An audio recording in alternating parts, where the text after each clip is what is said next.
Good afternoon, I'm Vicki Cabot. I'm here at the Ina Levine Jewish Community Campus with Larry Cohen, who is the current chair of the Jewish Federation. Larry has lived in Phoenix in the area since 1980 and has served in a variety of capacities, both professional and communal. So I think he's going to have a lot to add here in terms of the history of the community. Good morning, or good afternoon, Larry. Thank you. Hi, Thank you for joining us. I came here in 1980 as the executive And of the Federation. you come from Houston From Houston here. to Phoenix. And while the city was growing, the growth was coming from large industrial northern and eastern populations, from Chicago's, from Detroit's, Cleveland, Pittsburgh. And those were cities that had large Jewish populations. Now, why did you come here? Did you know that? No. That kind of demographic growth? Or was I didn't know anything. Was there an appeal to come to the Southwest, or it was a larger community and it was a good opportunity? Yeah, it was a larger community. It was my first executive job. So I came because it was the executive job. I knew very little about Phoenix. Came with the intention to stay several years, and then 5, 7, 8 years, whatever it was, moved to a larger community. But once I got here, there was absolutely no reason to leave. Can you tell me a little bit about 1980 when you came, what the community was like from your perspective? It's around when I came as well. Well, we know the size of the community was much, much smaller. Okay, we're talking 10, 15, 20,000 Jews, something like that. I came right after a federation had just gone through some major changes. And I came... Who was your predecessor? Harold Markowitz. He was a director who was here for about 2 years. Okay. Actually, he had been gone about a year. And prior to that was a gentleman by the name of Saul Silverman, who had been here for a number of years. Right. Saul Silverman was a name I know. Yeah. And there was a changing demographics. Not just numbers, but different kind of people were moving in.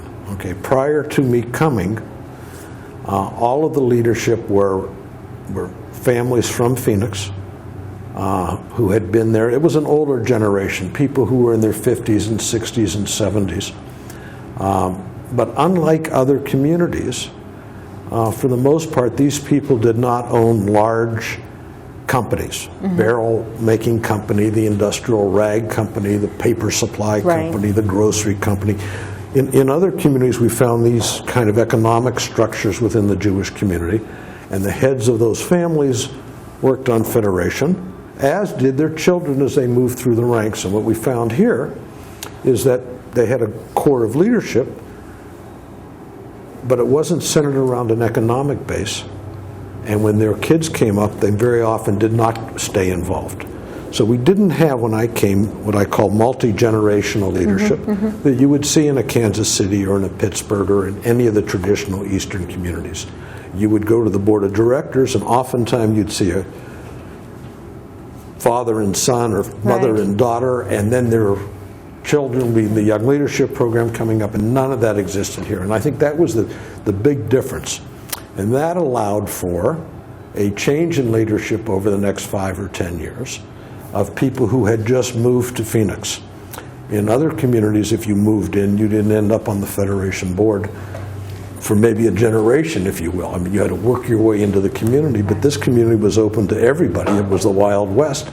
So we found people moving into the community, and several years later, being on the Federation board. I had a campaign chairman who had only been in town 2 or 3 years. And that was unheard of. And I'll tell you one story. I don't know if you're interested, but back in 1983, I went to the wedding of the president of the Federation.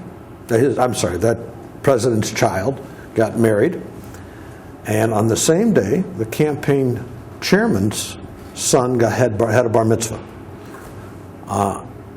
In any other community, you would see the same crowd at both events. Because the community would be integrated. In this community, I was one of 2 people who were at both different functions, which is just, I mean, it's hard to explain, would just be extraordinary in any other community. Right? Exactly. But this community never had that strong social structure. One of the other things, and I'll let you get back to your questions. It's okay. When I came here, I was amazed that if you stopped Jews on the street and asked them who the prominent Jewish families were in town, They couldn't name it. They could not name consistently the same families. And if you went to a Cleveland or a Philadelphia and you asked people, you'd get a reoccurring list of 10 or 15 families. Right. People would have different ones, but the names would keep appearing. Because I happen to think it's a very important concept that not only the Federation, but the other organizations and agencies have to understand. When I grew up in Youngstown, Ohio, and it's the same as a Cleveland or a Pittsburgh or wherever, the Jewish community created a host of agencies so that they could isolate the Jewish community, fight assimilation, and give us a world that we could live in separately from the non-Jewish world. There's no longer that desire. The people coming into Federation today are saying, I want a strong Jewish identity for my family who is living in an assimilated world, and they have non-Jewish friends and Jewish friends. You don't have to do everything only in a Jewish environment. So I want a world where I can live with everybody else, but I also want a slice of that world is where I can come, be in a Jewish community center, be in my congregation, have my Jewish interests, but also be able to leave that and go elsewhere.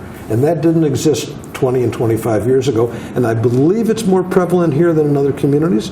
I also believe that we are in the vanguard, that this is what will generate out to other communities as well. I hope you're right. I hope we are creating a new model as we speak. I think we are. Thank you very much for taking the time to speak with us. Thank you.